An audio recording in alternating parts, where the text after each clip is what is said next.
Welcome to the chalkboard, my fellow football nerds, for episode number 172 of Chalk Talk. I'm your host, Shane Haff, and you can follow me on Twitter and YouTube at Shane Haff NFL. I'm joined today by the best co-host in the game. You've heard him on the Tough Cover radio show. It is Mark Henry Jr. Give him a follow on Twitter at @MarkHenryJr_. Mark, how are you doing today? Good, actually. I spent my morning yelling at people online, so that's usually not good. But for a loss Monday, I guess when the Eagles win, it's a victory Monday. But on the loser Mondays, I'm usually pretty depressed.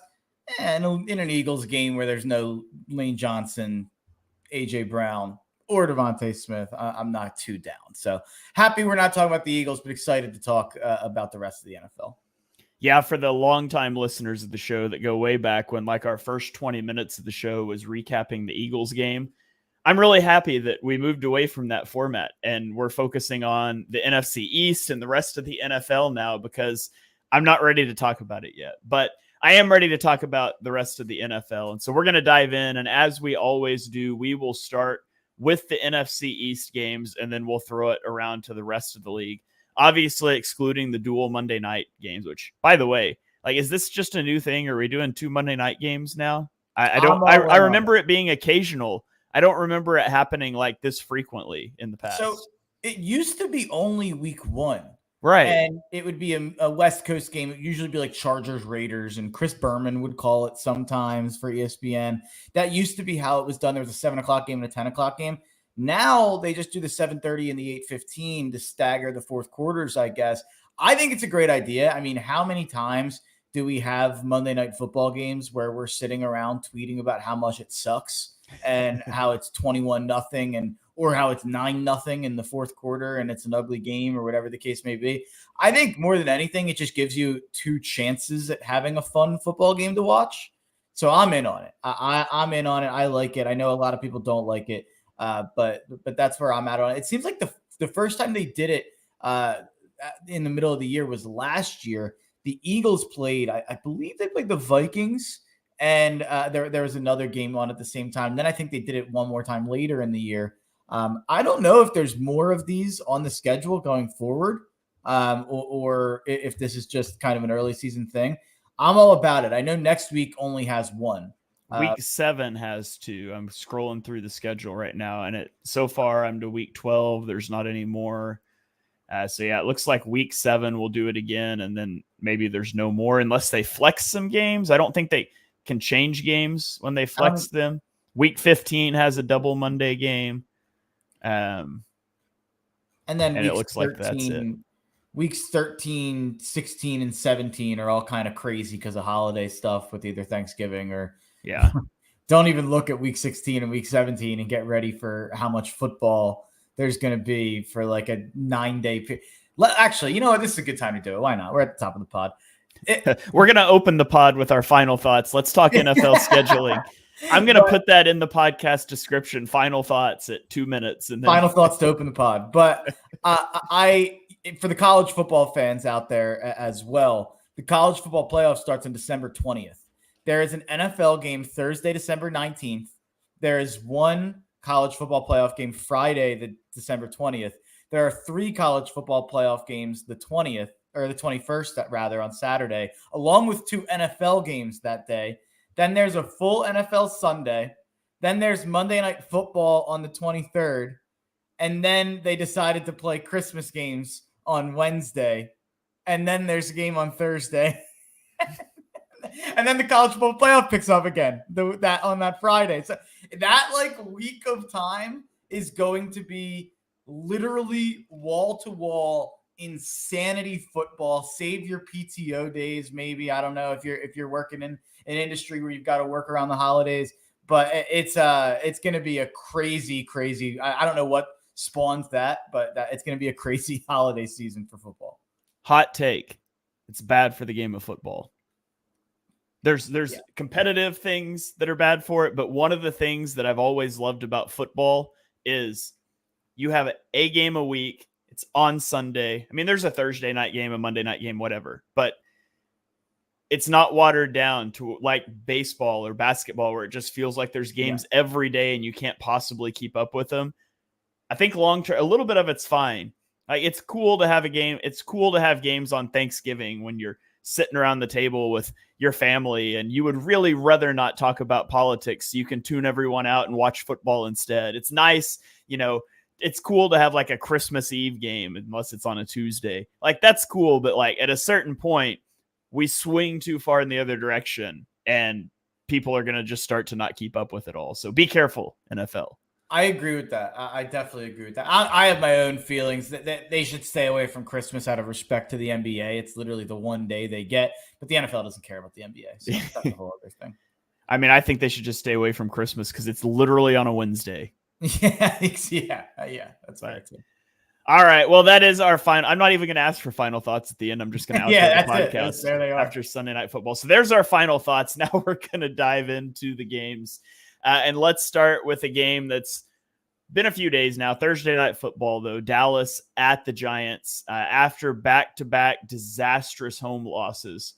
The Cowboys went on the road for a get-right game against the Giants, and it looked like they were headed for that. They jumped out to a 14-6 lead, and then it got kind of ugly.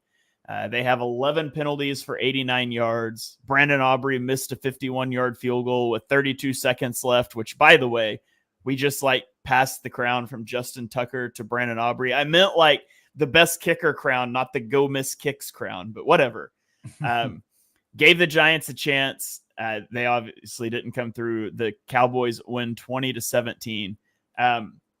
You could say, if you're a Cowboys fan, you could take positives away from the fact that the run defense held the Giants to 1.1 yards per carry. Not that it's a good rushing offense, but they've been gashed the last 2 weeks. It was 49 rushing yards under expectation.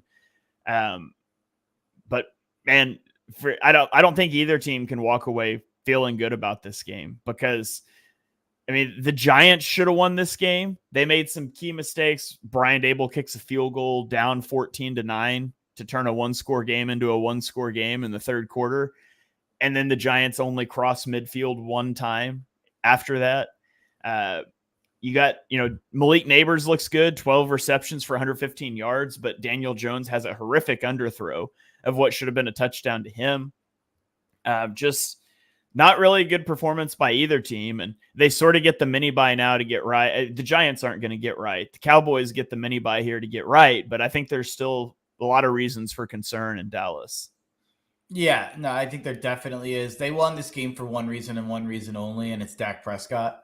I thought Dak was awesome in this game. 22 for 27, 221 yards, 2 touchdowns. It's not going to blow blow you away looking at the stat sheet, but it just felt like he was overcoming so many stupid penalties that would back them up, or not being able to have a run game, or not having anyone to rely on outside of CD Lamb in the passing attack. They went to Ferguson a lot, but 7 catches. He only had 49 yards. His longest catch was for 9 yards. So it's not like that's stretching the field really. So I felt like this was just a Dak masterclass. He had a throw on second down towards the end of the game to when they were getting towards the red zone. And it was just like, yeah, that's why Dak's one of the best quarterbacks in football. But I mean, outside of Dak in this game, is there a positive? You said the run defense. That's fair.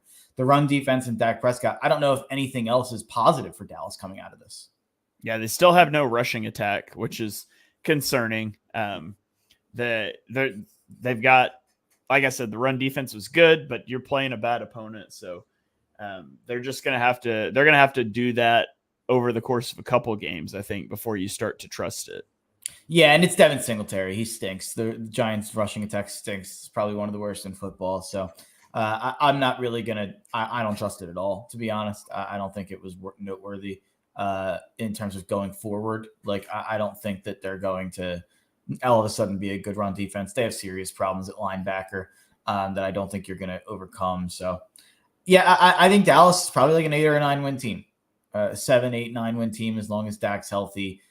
They were really poorly coached in this game, just how many penalties there were. I will say it actually kind of felt like not to be it's kind of a funny thing to say. It did feel like they got the short end of the whistle a little bit in that game. It felt like they kind of couldn't get any rhythm going. They were kind of getting these constant ticky-tack fouls against them. And I know that the penalties were like 12-3 or 11-3 or something like that. But the Giants did move the ball. on their defense. They most of the game they were able to kind of move the ball through the air, whether that be Neighbors or Wandale. So, yeah, I don't think you walk out of this game feeling good at all. If you're Dallas and if you're the Giants, you feel like you just blew a chance to actually have a relevant football season. If you open your season 2-2, now 1-3, looking down the barrel at a pretty tough schedule coming up, it's that's probably your season right there. Is not scoring a touchdown. Yeah. All right. Well, let's go to the other game that is a little more recent. Maybe we can talk about some things people haven't heard as much. It's always stinks when one of your feature games was a Thursday night game and you're recording on a Monday. But let's get into yesterday afternoon. Washington just destroys Arizona on the road, 42-14, and the Commanders' offense is rolling right now. Jaden Daniels goes 26 of 30 for 233 yards and a touchdown. He did have an interception. He rushed 8 times for 47 yards and a touchdown. And through 4 games, he's completing 82% of his passes, which is the highest completion percentage in recorded NFL history over a 4-game stretch. Washington generated 449 yards of total offense. They put up 42 points. And the Commanders move into first place in the NFC East, just like we all predicted before the season started.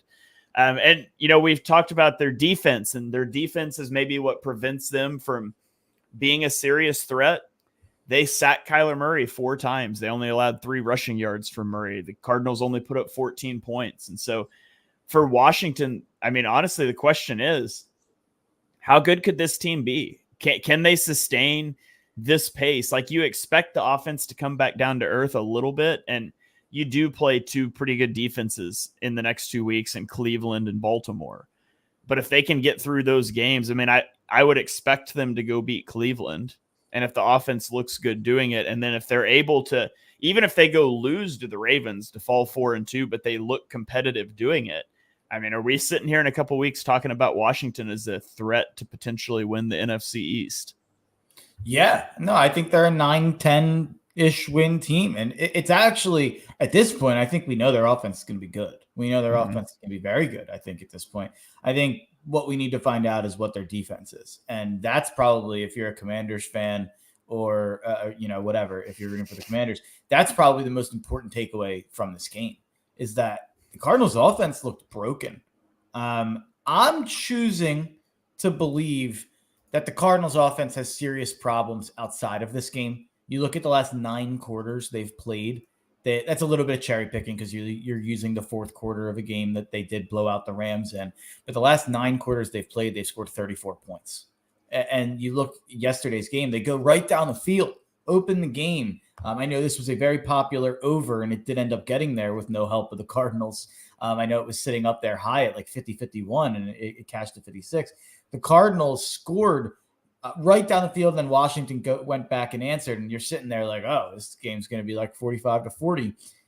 But then Arizona scored with 10 minutes to go in the first quarter. They did not score again for 35 more minutes of game time. Not a field goal. Then obviously they only put up 14, so they scored another touchdown with about 5 minutes or 2 minutes left of the third quarter. So really, really brutal offensive performance from Arizona. You look at the box score and you look at Kyler, 16 for 22. Yeah, that looks good. He only had 142 passing yards. They took away everything deep. It feels like Arizona forgot they had Marvin Harrison Jr. for large stretches of this game, which we hadn't seen that since week 1.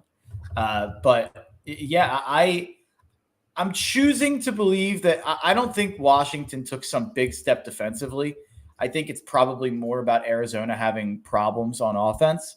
But yeah, Washington's offense at this point, you can say, is 100% legitimate. Yeah, that Washington ranks 2nd in offensive DVOA and 30th in defensive DVOA. So they're going to have to keep scoring at a high pace and hope. And I mean, to be fair, Dan Quinn's a good defensive coach. And so there's obviously some personnel limitations there, but I do trust that Quinn is going to get the most that you could possibly get out of that defense if your name's not Brian Flores. So I feel like that defense will probably improve, at least to the degree that's possible as the season progresses. And you look at, I don't know, it's bad because I know we're supposed to cover the NFC East and talk about that. I think Arizona is the more interesting conversation coming out of this game because what are they? They're going to San Fran next week. They're an 8-point underdog. Like, kind of felt like they were 3.5-point favorite in this game against Washington, and I bet it like an idiot.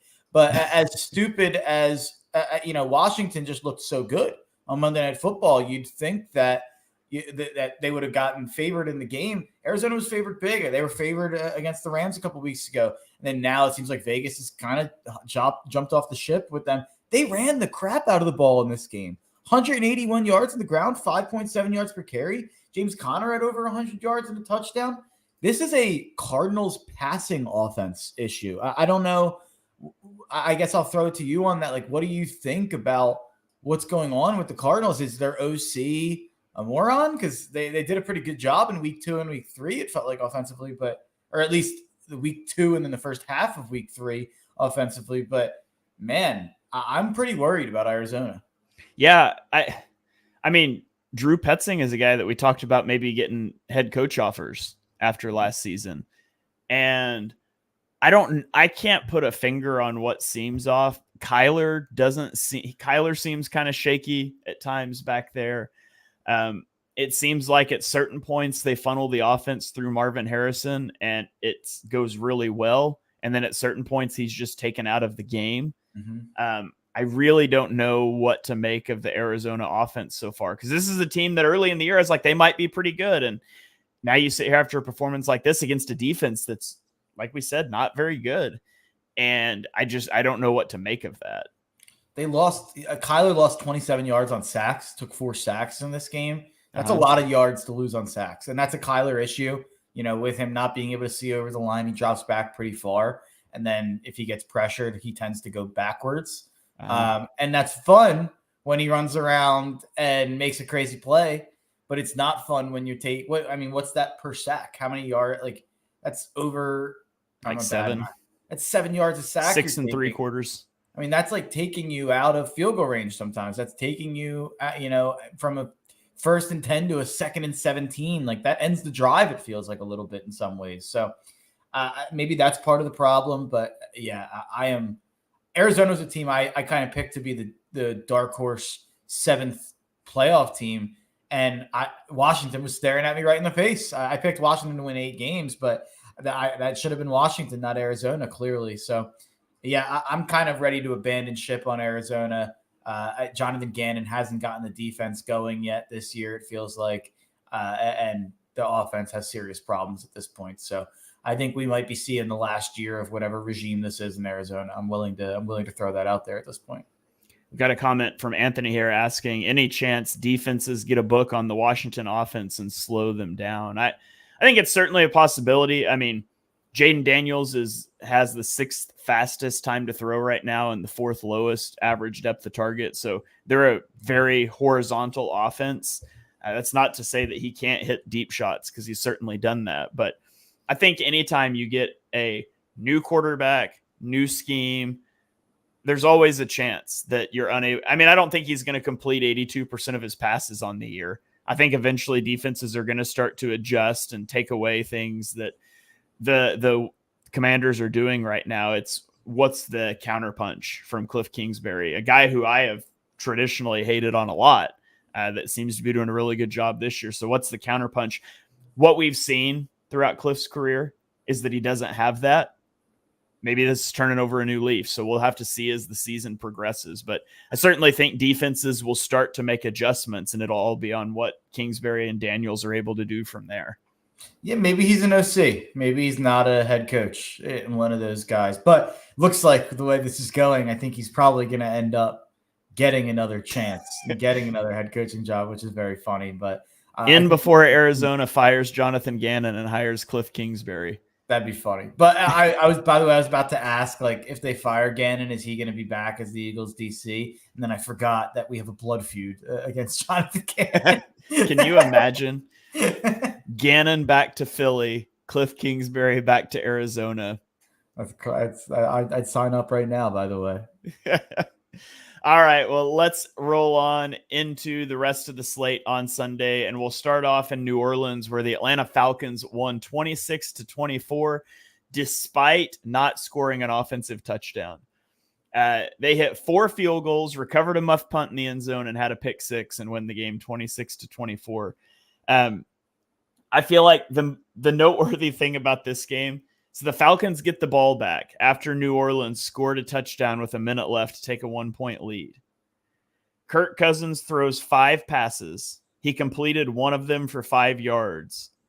And then they were in field goal range because of a 30-yard defensive pass interference on Paulson Adebo that moved Atlanta. So it's even worse than that. It's a 5-yard completion on first down, then a false start that gives that yardage back up, and then DPI, and then 3 straight incomplete passes, and then they hit the 58-yard field goal as time expires. So just like you get, like, Kirk Cousins gets the game-winning drive here, despite the fact the offense moved 0 yards unabated by penalties. It was very anticlimactic game-winning drive, but I guess it counts nevertheless. And by the way, the strategy that was being employed on this drive was insane. They were taking like deep shots to like the 5-yard line. I don't know what Zach Robinson was on in this game because they moved the ball. They ran the ball 15 times in this game. Bijan Robinson, I don't know if Arthur Smith like was calling the plays, but Bijan Robinson had 7 carries and Algier had 8. Algier had more carries. He was better, but it was a really bizarrely called game. It felt like the exact right time to be running the ball just to get a couple more yards for your kicker. And they were taking these deep shots with 12 seconds left in the game. They had no timeouts. This is after they had gotten the pass interference.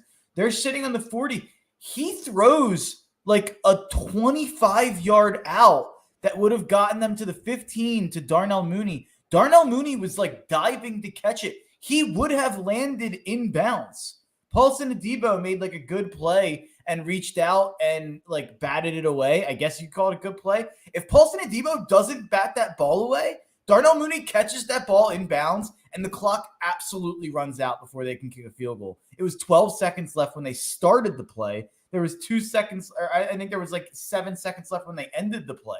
They would have had to run an entire field goal unit out there. They didn't have a timeout. It was some of the wildest strategy I've ever seen, and it didn't matter because kickers are good now. And Young Hoiku hits a 58-yarder, and I think it was like 5 yards longer than his career long, which is a crazy game. And the Falcons also made a stop on the 1-yard line with about like, I'd have to look here, about 4, I'd say they made the stop with 3 minutes and 57 seconds left on the 1-yard line. The Saints had 4th and goal on the 1, down 6. Falcons make the stop. I had Falcons minus 2.5 in this game. And I finally felt like, all right, we're good. Like, we're going to get a first down and we'll punt it away, whatever. And then the Saints get the ball back and they go right down the field and score like immediately after the Falcons go 3 and out after that. And so then it's 24-23, and then that sets up the end of the game. Wild game. I just an insane game. Yeah, it's interesting. On the edge of field goal range, he threw passes with 25, 35, and 20 air yards. It was insane. They didn't have a timeout. It was insane.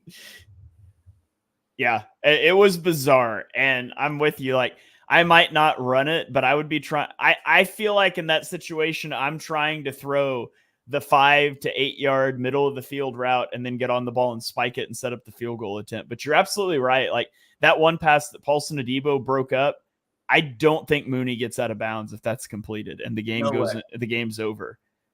It was crazy. I did not know what I was watching.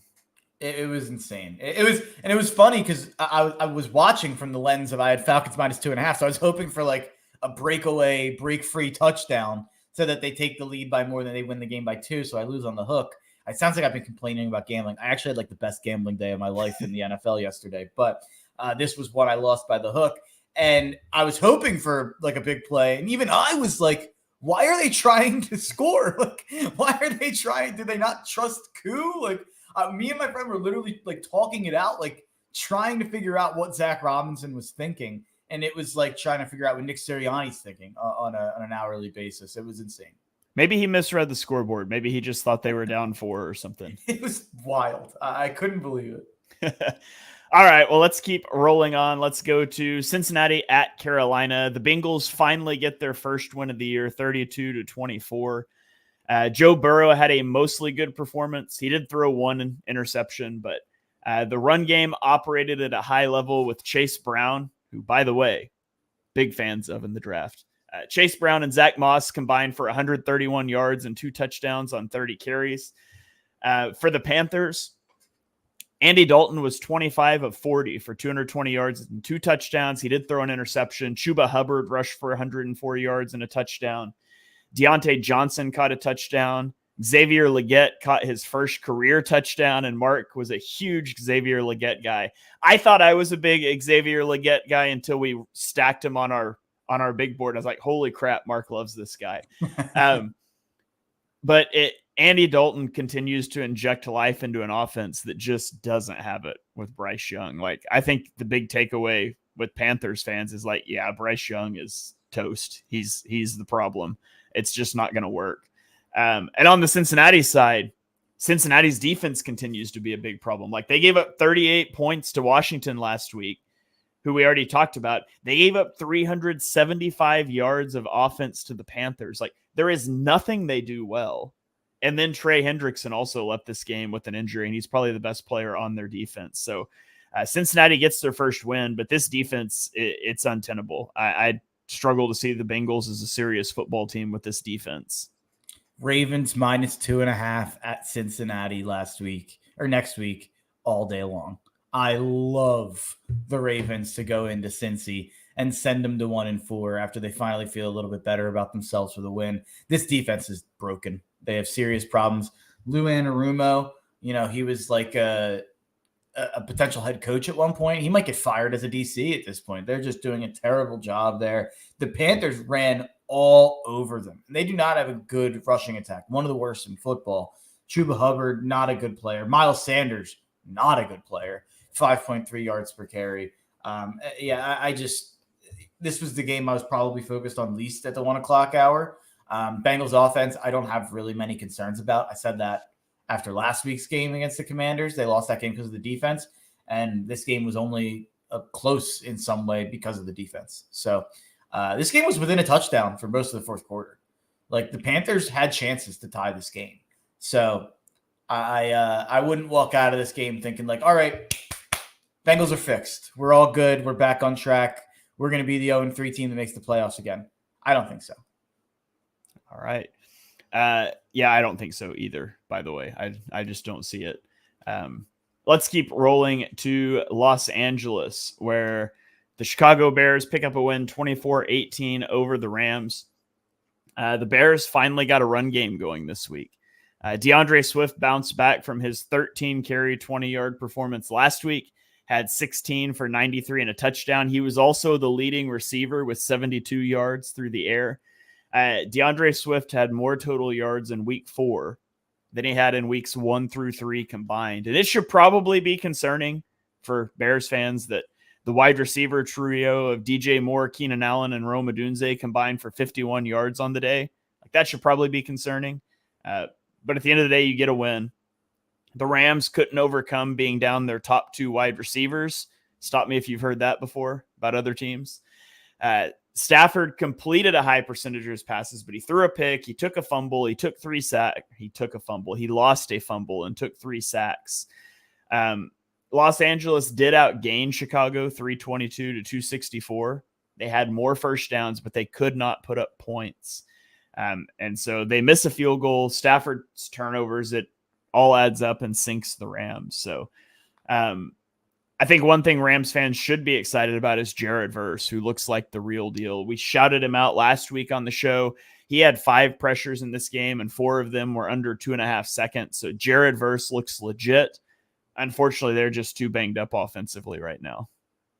Yeah, the whole Bears can run the ball thing. The Rams' run defense stinks. We've seen it multiple times now. I don't think that's a turned corner for Chicago.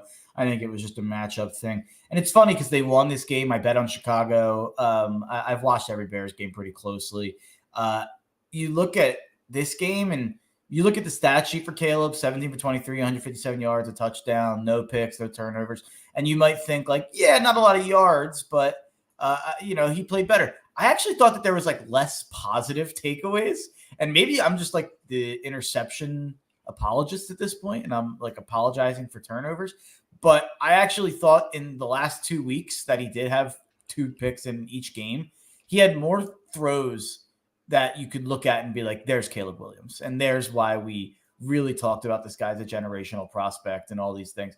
In this game, it felt like they really came in with a really vanilla game plan. They were throwing to their running backs and tight ends a ton, and just not really getting enough targets to their 3 really good wide receivers, only 12 targets for all 3 on the day.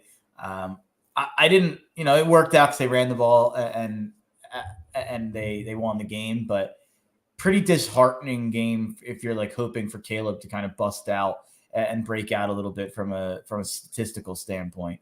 Because I thought this was the game that could happen, because the Rams defense in general is pretty susceptible. You look at what Purdy did last week without Debo and without George Kittle. Jawan Jennings had like the best game he'll ever have in his career. And now this week they lost the game. They won the game. They scored 24 points, all that stuff. I just was hoping to see more from Caleb yesterday. And it feels weird for that to be kind of my leading point here on a Bears win. But I thought, because I've been a Caleb guy and even a defender through the first 3 weeks, I thought we would have saw more. I don't know if that's really him or if the offensive coordinator was kind of making the game plan a bit more vanilla to avoid the mistakes that they had kind of been plaguing them. But just kind of how I felt watching the game. Yeah. I don't know. It just hasn't been what I expected so far in Chicago. And at this point, I'm not sure it's going to be. Like, the approach doesn't seem to, I don't know. It's been very weird. Not as weird as some other things in the division, though. Like, I mean, Minnesota, Green Bay, another one that's like, yeah, we all expected Minnesota to be real quick. Just one kind of thing I'll throw out there. DJ Moore is apparently like sitting by himself at the end of every offensive possession and doesn't leave with the team after games. He like waits 10 minutes on the sideline and sits there while everyone leaves and goes back to the locker room, and then he goes back. Weird thing that people were kind of talking about on Twitter. And he had the clip last week where he went up to Tyson Bagent and said, like, we need you out here, dog. When Caleb missed him with a throw. So it seems like Caleb Williams and DJ Moore not at all getting along. It's funny. The DJ Moore got traded to Chicago. That trade is what allowed Caleb Williams to be a Bear. But the guy that came in the trade that allowed Caleb Williams to be a Bear doesn't like Caleb Williams. It's like a funny, I don't know. Yeah. Interesting. Pro tip, if you're a wide receiver out there that playing for a team with a rookie number 1 overall draft pick at quarterback, you should probably try to be friends with the guy, because if somebody might go somewhere, but it's not going to be him. He scored a touchdown. They won the game. Like, I know he didn't have a good game, but like, come on, DJ Moore. Like, what are you doing? You're not like Justin Jefferson. Whereas if you have like 3 catches, it's like a national story. Like, I yeah. Well, speaking of the crazy things in that division, yeah, Minnesota at Green Bay, and I mean, just like we all expected, Minnesota losing their rookie quarterback in training camp was going to be 4-0 and leading the division over the Packers and over the Lions, teams we thought were legitimate contenders, and maybe they still are. But man, it's been impressive to see what Minnesota's been able to do, and they jumped out to a 28-0 lead in this game. Their first 3 drives went for touchdowns, and they averaged 8 yards per play, and they punted on drives 4, but then they got an interception and a 4-yard touchdown to go up 28-0. Now, after that, they almost let the Packers come back. They were outscored 29-3 for the rest of the game. But, they hold on and they win. Jordan Love really struggled early in this game. He threw 2 interceptions on the first 4 possessions.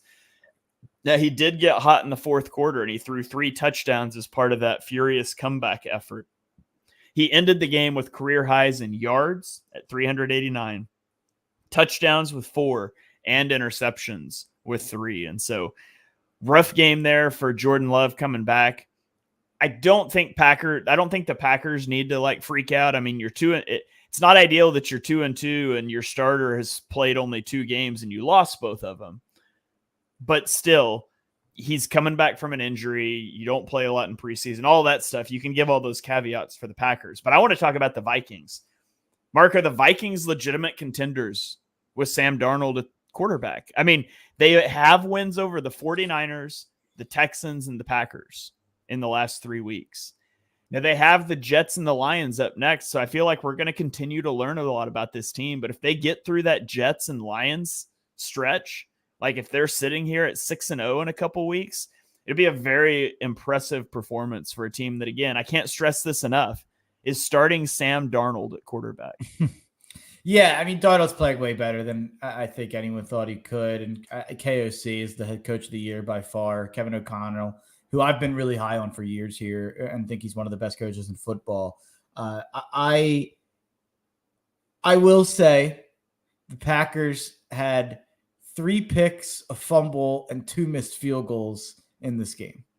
So I think there's a lot of ways this game plays out where the Vikings don't win it. And the Vikings, it played out exactly how they needed it to, where they got up early. They were able to sit on the ball. And even though the Packers came back, they were up by a big enough margin that there just wasn't enough time. And the Packers ran out of time, it felt like, because it did feel like Green Bay figured out something with the defense, that they were able to move the ball better than these other teams have been able to move the ball. And even scoring 29 points, first 3 weeks, the Vikings gave up 6, 17, and 7 to good quarterbacks.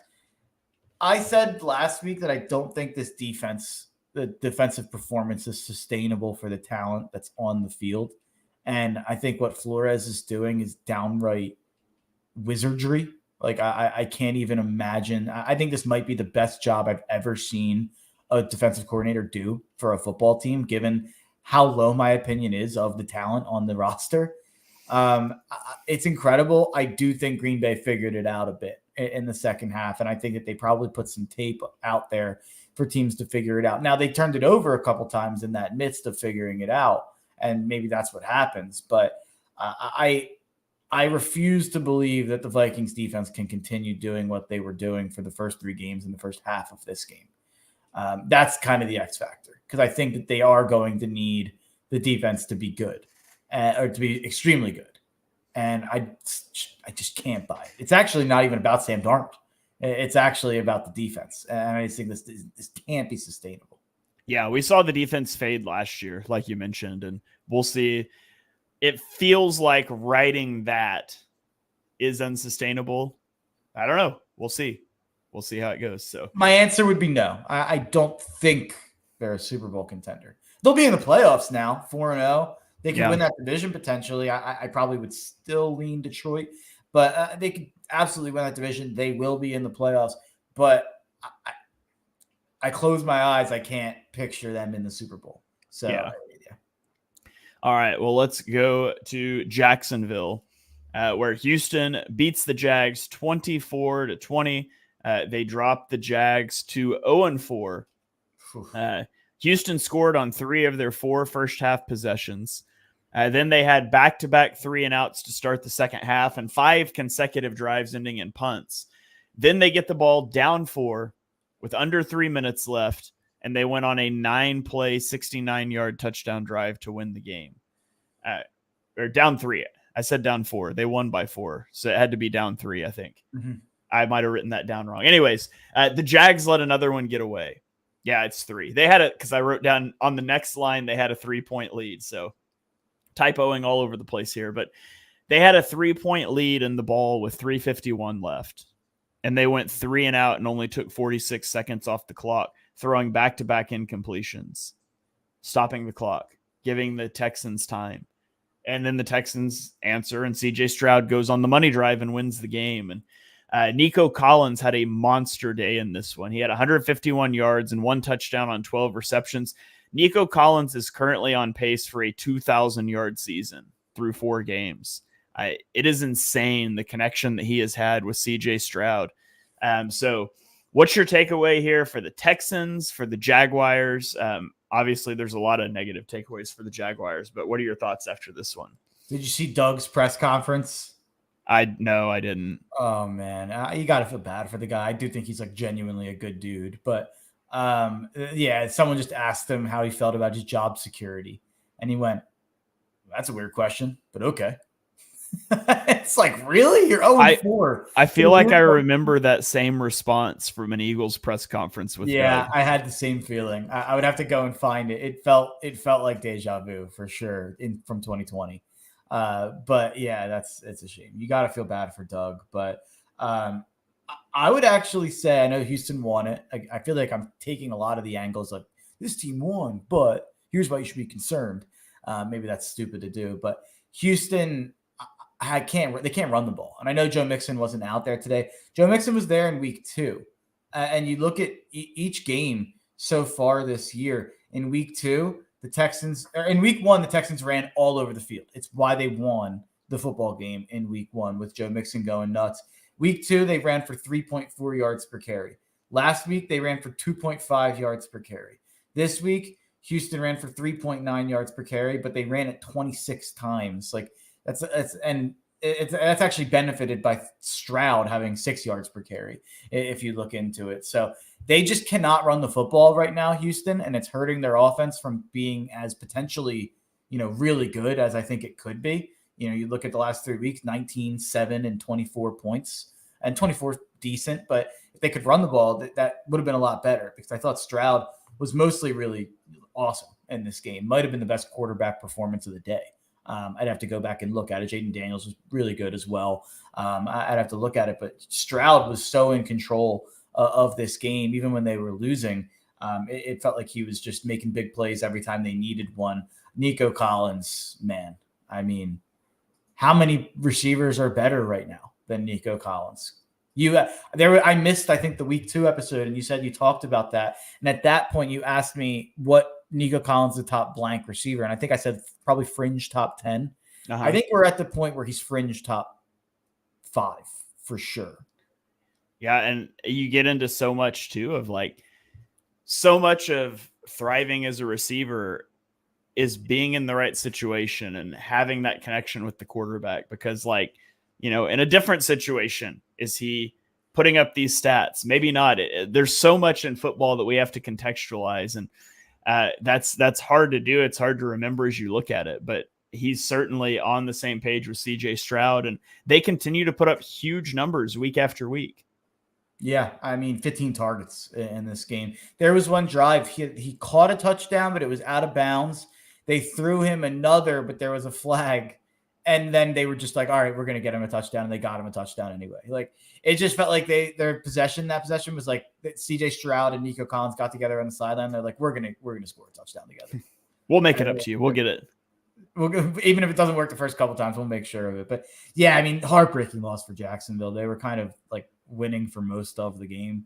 They started really hot on offense and kind of went away from passing the ball and went to running the ball. And it worked for most of the time, but a couple bad possessions towards the end of the game. They have to give the ball back. And yeah, I didn't think Trevor was terrible in this game. He wasn't taking chances down the field, but I didn't think he was terrible in this game. This is just a weird one. They lost a close one that they probably should have won. Yeah, it's disappointing. I don't know how you fix this team. Yeah, I don't either. Let's go on to Pittsburgh. The Indianapolis Colts beat the Pittsburgh Steelers 27-24, and the Anthony Richardson injury woes continue. And I'm mad at Shane Steichen on this one. Anthony Richardson leaves the game with a hip injury on the second drive. He returns 2 plays later, and on his first play back, the Colts called a design QB run. He takes a hit, and then he left the game for good. That's just that's indefensible. It's indefensible to put the guy back out there if he is hurt. It's even worse if you put him out there and immediately call a QB run. I guess you should argue, like, if he's not healthy enough for you to call the QB run, he shouldn't be on the field to begin with. Like, you could come at it from either way, but it was handled poorly. He's hurt now. Who knows what the prognosis will be long-term on that. Joe Flacco comes in. We're going to do the Joe Flacco thing again. Joe Flacco goes 16-26 for 168 yards and 2 touchdowns in relief. The Steelers just, again, this is another team that let us start a bad start compound. They were down 17-0 after the Colts' first 3 possessions. And then they got a drive into the red zone and they had a fumble. And then they started to get rolling. They scored touchdown on 3 consecutive drives in the second half to cut the lead to 3. With under 4 minutes left, they get the 3 and out from the defense, and then they end up turning it over on downs after a fumbled snap exchange and gets them behind the sticks and all that. All in all, Justin Fields was 22 of 34 for 312 yards and a touchdown. He rushed for 55 yards and 2 touchdowns. He did lose a fumble. Pittsburgh picks up their first loss of the year. And honestly, it just feels like they started bad and it compounded, because the second half, I thought they still looked like a really good football team. So, we'll point this one at people will point this one out down the road. If you're arguing about the legitimacy of the Steelers, like they lost to a backup in week 4. But honestly, I think this is one where the game just got away from them really early. Yeah, I agree with you. I think the game got away early. They're not a team designed to play from behind, even though I will say they did a pretty good job getting back into the game. They had a chance to win it at the end of the game. Justin Fields, 312 passing yards. He saw a lot that you have to love out of him being able to at least come from behind a little bit and put them back in position to win the game. He took some terrible, terrible sacks. Like, he took one that took them out of field goal range. You look at that score, they lost by 3. If they kicked that field goal, probably a tie game at the end of the game where they're driving to win, not driving to tie, and ran for 55 yards, 2 touchdowns on the ground. I will say most of what you saw from Justin Fields, you're like, oh my God, this is the guy that we were hoping we could get as a franchise quarterback out of Ohio State. But you did see him peek through a couple of times there. He ran backwards and took a sack and then fumbled it, and that probably lost him the game. That fumbled sack and the sack he took that took him out of field goal range. If you just have one of those, you probably win the game. But you can't have both of those, and it lost him the game. So a lot to love with Fields, but a couple things that remind you of why he ended up on his second team and his 4th year in the league or whatever it is by now. Another thing, Najee Harris is not an NFL running back. Can we stop? Like 13 carries for 19 yards. What are we doing? I know he had like 20 carries for like 70 yards in week 1. He has 3.4 yards per carry this year. He's never rushed for more than 4.1 yards per carry in his career. He has 902 NFL carries. Can we get Najee Harris off the field? I'm done with it. Cordero Patterson, who looked, by the way, Cordero Patterson looked pretty fat out there. I don't weird take by me. He's supposed to be like a fast guy. He looked like Cordero Patterson. He was pretty slow, but even 6 carries, 43 yards. By the way, no reaction from my co-host on my Cordero Patterson joke. Oh, I chuckled. That was a good one. I cooked that one up yesterday. But he had 7 yards per carry. Like, throw him out there. I know Jalen Warren missed the game. He's got to get back, and they've got to really start using Jalen Warren because he's the best running back on the roster. They were throwing a guy named Aaron Shampkin out there who got a carry, and he was pass blocking a bit because Najee's not even that good of a pass blocker. It doesn't make sense. Get him out of the league. He's not good. He'll be an Eagle next year, by the way. Who's the running back you said? I don't know if that's even a real person. I think you might have made him up. Aaron Shampkin. He had Shampklin. He had 1 carry for 5 yards. He went to Harvard, actually. So far this year, I was just looking this up. Najee Harris ranks 65th in the league in rushing DVOA. How many running backs are there? 100 qualifying running backs. I'm surprised it's not worse, honestly. So, by the way, on Justin Fields, this was only Justin Fields' second 300-yard passing game of his career. The other one was also in a loss, Chicago versus Denver in 2023. But 2 of his top 8 passing performances in terms of yards have come this year with the Steelers. And so I do think there's something there. I think the Steelers, obviously, they were going to start Russell Wilson. They were really fortunate Russell Wilson got hurt because Justin Fields isn't giving that job up right now. And I do think it is the best for them long term. So we'll see what happens moving forward. Something I wanted to mention with the Cowboys game and forgot to, but it works because Cowboys Steelers next week, Sunday Night Football, fun game. We can all wear black and gold and root for Justin Fields next Sunday night. But Tyler Guyton, really, really rough game, I felt like, from Tyler Guyton last Thursday against the Giants. Not only failing to kind of block in certain scenarios and getting Dak pressure. But he also single-handedly took them out of field goal range before the half, and then he took them out of the 4th and 1 range, and then Brandon Aubrey made a kick, and then later on took them out of field goal range again when they were about like right over the 50. He had multiple times where I felt like he really, really hurt the Cowboys in that game, and now there's a guy on the Steelers named TJ Watt, who I think they'll probably be lining up over Guyton as much as possible. I think that's going to be a matchup nightmare for the Cowboys next week, trying to block the Steelers pass rush.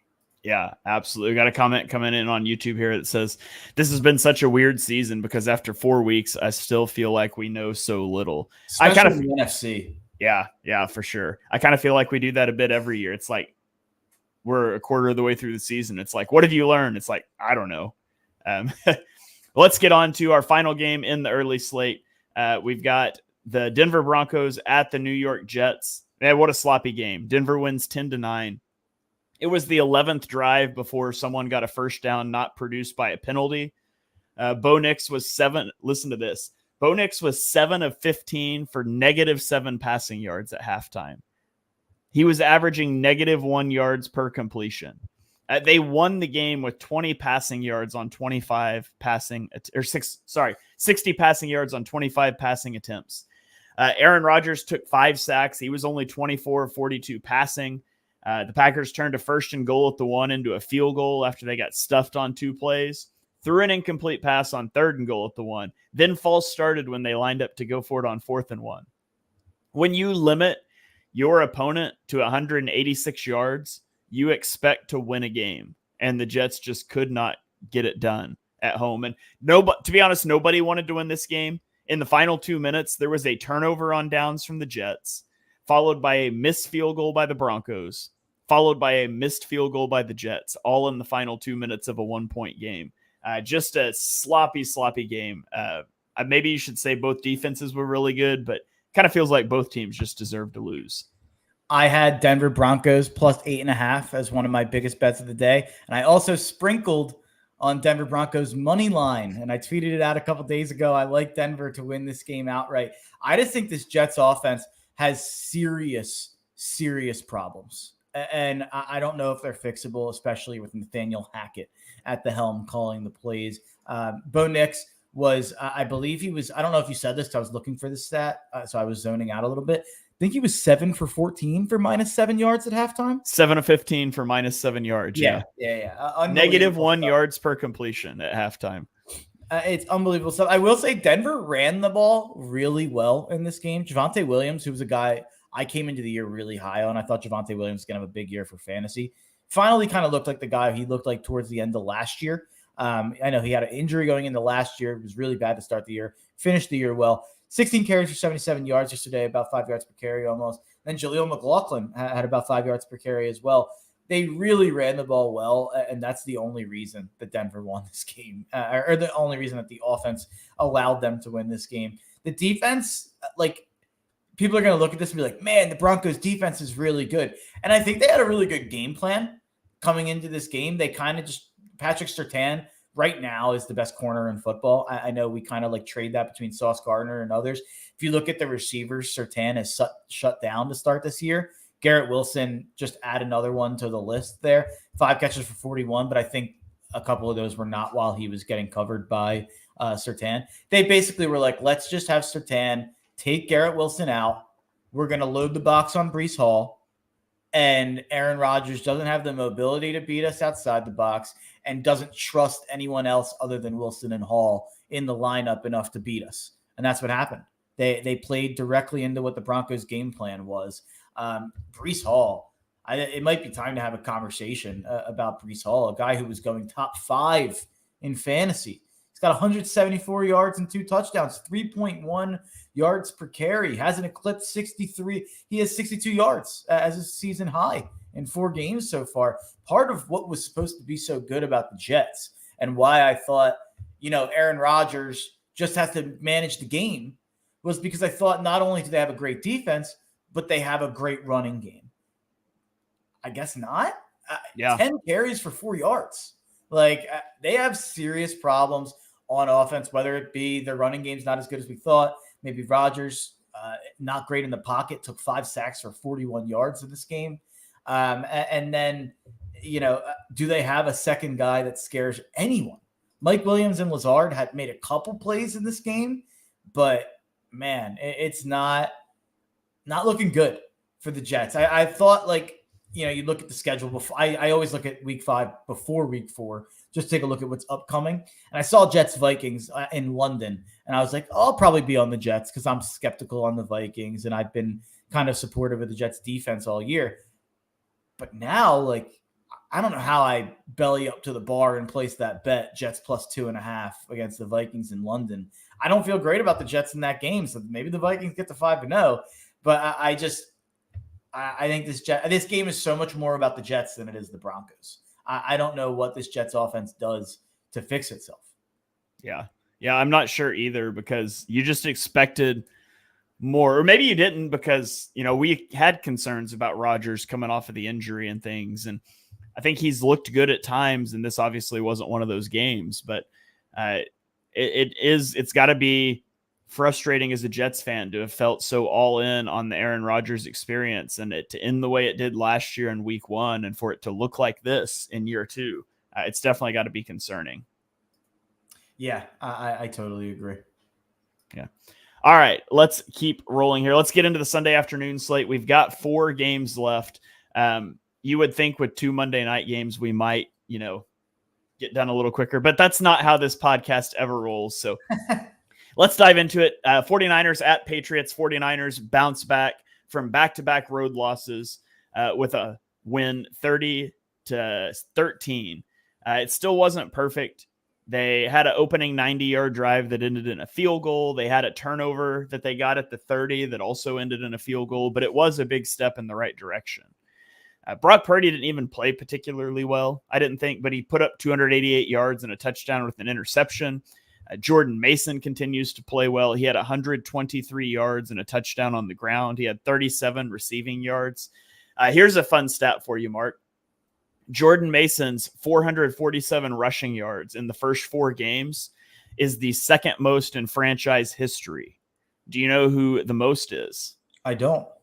It's Christian McCaffrey last year at 459. So he's only 12 yards behind what Christian McCaffrey did at the start of last season. It's incredible that he's been able to step in. And, at this point, if you're the 49ers, if Jordan Mason continues to play this well, maybe you just rest Christian McCaffrey until December. I don't know. But the defense played well. Nick Bosa had 9 pressures and a strip sack. Overall, they sacked Jacoby Brissett 6 times. Fred Warner had a 45-yard pick 6 in this one.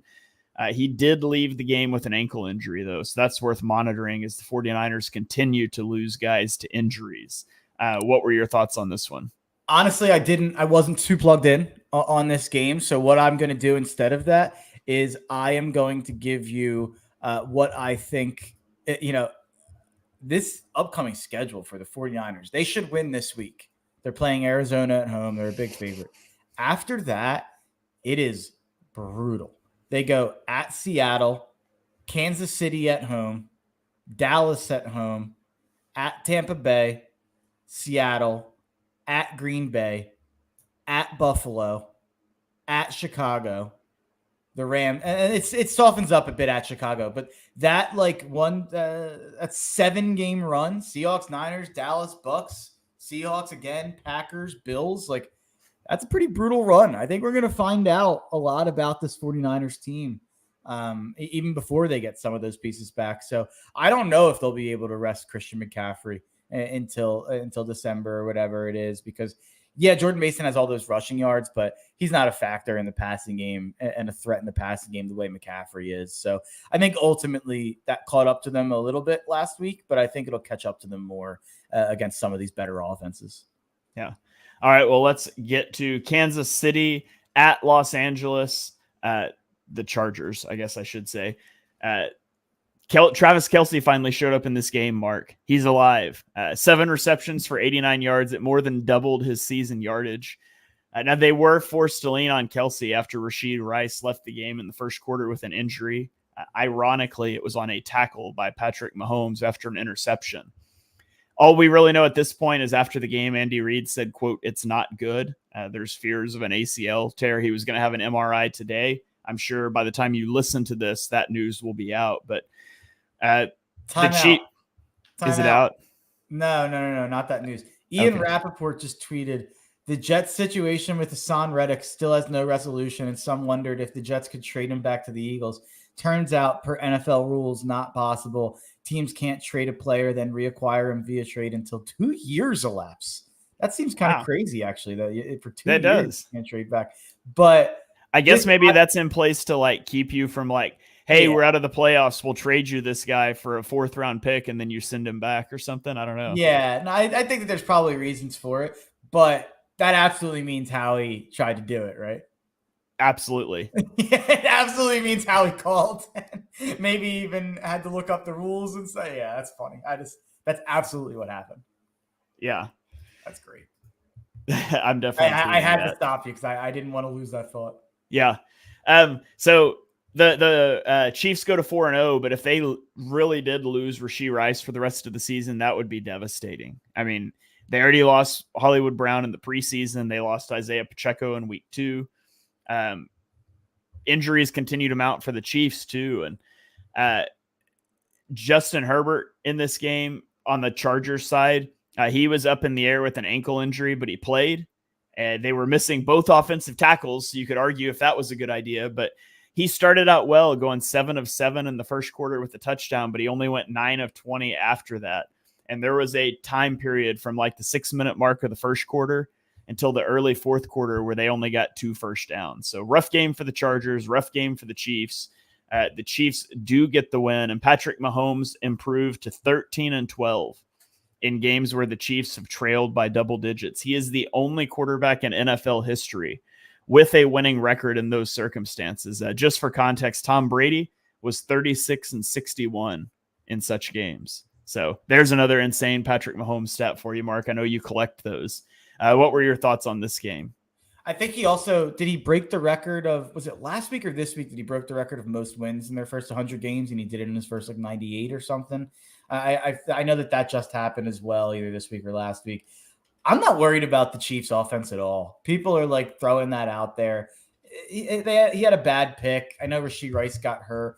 Xavier Worthy stepped up and made a big play. They're going to probably trade for whoever, DeAndre Hopkins, Deontay Johnson, whatever receiver you want to say that's on a bad team. I'm assuming they'll probably make a trade.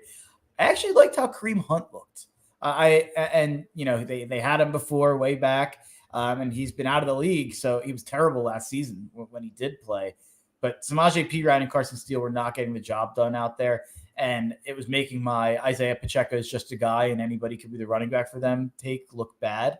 But then Kareem Hunt came in, and I was like, oh, okay, there we are. We're back on that take. And I think he could actually give them a little bit in the passing game as well. He had 2 catches there. I think the Chiefs offense is just fine and will be just fine going forward. Feels like they just know how many plays exactly they need to make to win a game. It's like, all right, we're down 3. If we go 3 and out here, we could score the next possession, and then we'll be able to hold the ball, and they won't score again, and then we'll just win by a touchdown. Like, it just feels like every week is like, all right, wait until the Chiefs are plus money and live bet them, which I did yesterday when they were down 10-0 and the Chargers had the ball. I bet them at plus 125. They finished the teaser for me as well. But yeah, I said in the preseason that I thought the Chiefs defense, last year we saw the Chiefs have a legitimate top 5 defense. And I didn't think that, just year to year, we talk about it all the time with a lot of teams. Defenses, it bounces kind of all around. Like the top flight defenses, I'm trying to think of the right way to explain this. If you look at the top 5 to 10 offenses year to year, a lot of the times it doesn't change all that much because of those teams and those quarterbacks stay pretty good for a while offensively. With the defense, there's very little kind of teams that stay in the top or stay at the bottom. You're usually either going to regress to the mean either way. So the Chiefs, however, looks like they're probably just going to be an elite defense again. They gave up 20 to the Ravens. I thought their defense looked great in that game. Only 17 to the Falcons. Only 10 to the Chargers here. They didn't look great against Cincy, but they made a couple big plays happen. So that's kind of the mark of a good defense. Even when you give up some points, you give up 25 points, you go out and you make some turnovers happen and you change the game. So I think the Chiefs have one of the best defenses in football. And I'm buying in on it. I probably shouldn't have just sold stock on the defense because of L'Jarius Sneed and a couple guys leaving. I think they're still absolutely one of the most talented defenses in football. So I buy in on that. All right. Let's go to Cleveland, where the Las Vegas Raiders win 20-16 against, the Raiders were down Max Crosby and Devontae Adams, and they were down 10-0 early, but they were able to claw their way back in and win the game. The Browns had 2 huge penalties in this game that were big swings. A third down roughing the passer call that extended a drive that led to a Raiders touchdown, and then a holding call that wiped out an 82-yard touchdown for the Browns. Amari Cooper also had a tipped ball into the air for an interception. Just kind of a disaster class for Cleveland once again offensively. And for the Raiders, their run game finally had a really good performance, but it was mostly due to Alexander Mattison, who had 60 yards on 5 carries. Zamir White only had 50 yards on 17 carries, but they got creative. They had 4 non-running backs with carries for positive yards, including rushing touchdowns by wide receivers Trey Tucker and DJ Turner. It's the first time a team has had multiple wide receiver rushing touchdowns since 2009, when the Jets did it with Jericho Cotchery and Brad Smith. So Raiders getting creative. They come out with the win there. Any thoughts on this one? The Raiders were up 20-10, and then they give up a fumble, and the Browns return it for a touchdown. The Browns miss that extra point. So that hurts them. Instead of being down 3, they're down 4. After that point, the Browns had 4 opportunities to get a drive together and put points on the board. They failed at all 4 opportunities, went down 20-16. Deshaun Watson's a joke. And you look at this, you look at the box score, and his box score is probably the best he's had this year. 24 for 32, 176 yards, a touchdown and a pick, not saying much. But 16 points, 6 of those points are because he returned a fumble. The Browns offense scored 10 points today, like without Max Crosby, without the defense's best player on the field. And this is after last week where Deshaun Watson did run 32 yards for 8 carries. He was asked last week if maybe after some success with some running as the quarterback against the Giants, if he'd be open to or go to the head coach to discuss more designed runs. Did you see his answer to that, Shane? I did. He's not a running back. I'm here to throw the football. If I get hurt, then we're all screwed. Guess what, buddy? If you get hurt, everyone in the world is better off. The Browns fan base is better off. The roster is better off. They'd be better. The NFL community would be better off to not have to watch you on football Sundays. Deshaun Watson, you are a loser. That's the only take to have about this game. The Raiders won it. Good for them. They fought back after a bad loss last week. This is all about the Browns having every opportunity and their defense giving them the opportunity, not only by holding the team to 20 points, but by giving them a fumble. They scored a touchdown for them. And this is after last week where they opened the game recovering a fumble on the 10-yard line and scored a touchdown to go up 7-0. And then they lost the rest of the game 21-8 to the New York Giants. By the way, the next time the Eagles play football will be against Deshaun Watson and the Cleveland Browns. That's my take on the game. Got a comment here coming in from Joe Ciccoletti asks, does Nicholas Chubb coming back change the Browns into a winning team? Absolutely not.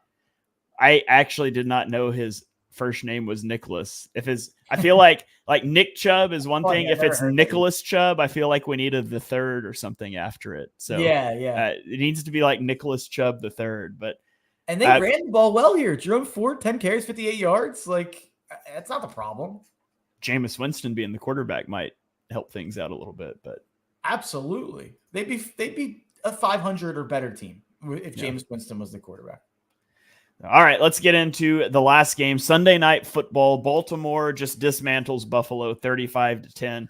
This was the Derrick Henry game on the Ravens' first play of the game. He rushed for 87-yard touchdown, and he never stopped. He had 24 carries for 199 yards. Too bad he didn't get one more yard to get that 200-yard game. But he did have a fumble in the fourth quarter, but Patrick Ricard recovered it for a touchdown. So it really he's just showing the love to his fullback there, making sure he got the touchdown, I think. But I mean, you and I talked about the Ravens are a toe out of bounds and a blown 10-point fourth quarter lead away from being 4-0. They may be the best 2-0 team or 2-2 team I've ever seen. They lead the league in DVOA. They're a really good football team. And, Lamar, not flashy in this game, 13 of 18 for 156 yards and 2 touchdowns. He also rushed for 54 and a touchdown. He did have a fumble. He probably should have been picked on one play, but it was a good performance for him. It was a devastating performance up front for the Ravens. Just destroyed the Bills. And for Buffalo, I mean, I feel like Buffalo's really good. Fans just need to burn the tape on this one and move on. They were playing on a short week on the road, and they got whacked out of the gate. I mean, you're down 21-3 after 3 possessions, and they just couldn't bring it back. Josh Allen was pressured on 44% of his dropbacks. He had an incredible throw, like sprinting to the sideline and hitting Khalil Shakur. I feel like Josh Allen leads the league in throws made within a yard of the sideline, like falling out of bounds. He also had a fumble loss later in the game, but for the Bills, just flush it and move on. But for the Ravens, man, they look, despite their 2-2 record, they look really good. Yeah, the Ravens are the second best. I mean, if the Ravens were 3-1 even, or let's say if the Ravens were 4-0, we would absolutely be considering them the best team in football because they beat the heck out of Buffalo. They won last week against the Cowboys in Dallas. They would have a win in Kansas City if Isaiah Likely's shoe size is a half a size smaller and they went for it on 2, which they were. They scored that touchdown. They were going for it on 2. So probably a 60% chance they were going to win that game if that was a touchdown. But I think the Ravens undoubtedly, to me, I think Kansas City kind of just like holds the number 1 power ranking spot regardless of how they look. And they are 4-0. So they kind of have earned that in their own way without winning a game by more than 7 points. But I think there's no team in the NFL. And you could argue Minnesota. There's no team in the NFL that's looked better than Baltimore that I think is at all sustainable. And you look at what Baltimore's done. People were freaking out after that Raiders loss. And I said, yeah, this is a game you had to have because the schedule's so hard. But, you just went to Dallas. You beat them. You just beat Buffalo. Like, maybe the schedule doesn't have to be hard if you're the best team. I think the Ravens are right back in the mix. If they can ever get over the Patrick Mahomes hump, then they'll win a Super Bowl. But I don't know if they will. Yeah, final question here from Joe Ciccoletti, and we'll get out of here. He says, if you need a game-winning drive out of the quarterbacks in the league, what is your ranking? He's got Mahomes 1 and Lamar 2. Mark, who do you look into for a game-winning drive, excluding Mahomes? I'd have to think about it. I will say this is like an uncharacteristic answer I'll give. Stafford is probably in the conversation. Stafford's really good in those situations. But yeah, I think it's probably Lamar because especially with his legs as such a weapon, people aren't going to want to hear this. I do think Jalen's in like the top 5 to 10 just because of the legs. Like I think Jaden Daniels is probably, without even seeing that he's done it, I think it probably is how many times with the mobile quarterbacks I feel like have we, and Josh Allen does the same thing. Have we seen these guys at the end of games use their legs to get that extra 5-10 yards that ends up being the difference between getting the field goal? So Mahomes, Lamar, Stafford were the first 3 that came to my mind. Josh Allen's probably 4. After that, I do think guys like I would just start taking guys like Jalen and Jaden Daniels that can run. Yeah. Matthew Stafford leads the league in game-winning drives among active quarterbacks. So who do you think's number 2 among active quarterbacks? It's got to be someone older. I don't think it's Aaron Rodgers because I don't think you would have asked me it the way you did. I'll say Kirk Cousins. Kirk Cousins is number 5. Where's Rodgers? Number 4. You're not going to get 2, 3, or 6. Derek Carr, is he one of them? Derek Carr is 3. Yeah. Okay. Russell Wilson's 2. I wouldn't have gotten Russ because I'm not thinking of him as a starter. Yeah. Andy Dalton is 6. Yeah, I wouldn't have gotten that either. Carr, I should have got Carr earlier. I knew that stat actually because I've heard it kind of referenced, but yeah. Yeah. I feel like I would take Allen, but Allen also does some boneheaded things sometimes. But yeah, Allen Lamar would be my 2, 3 for sure in whatever order. I think Stafford's right there. Yeah, Stafford deserves that mention as well. He just seems especially good in those spots. Like, even if he's worse than those other guys throughout the rest of the game, it feels like if Stafford has the ball and he's within a touchdown or a field goal, it feels like he's getting it. Yeah. All right. Well, that's going to do it. Thank you guys for joining us for episode number 172 of Chalk Talk. If you enjoy what you heard on the show, and we know that you do, make sure you smash that subscribe button, turn on notifications so you don't miss our next episode. Subscribe to the Eagles Pinpool podcast feed. You get 6 shows a week, long form shows, daily updates, quick hitters in the morning. So make sure you are checking that out. You can follow us on Twitter. I am at Shane Half NFL. He is at Mark Henry Jr., and we will catch you guys next time.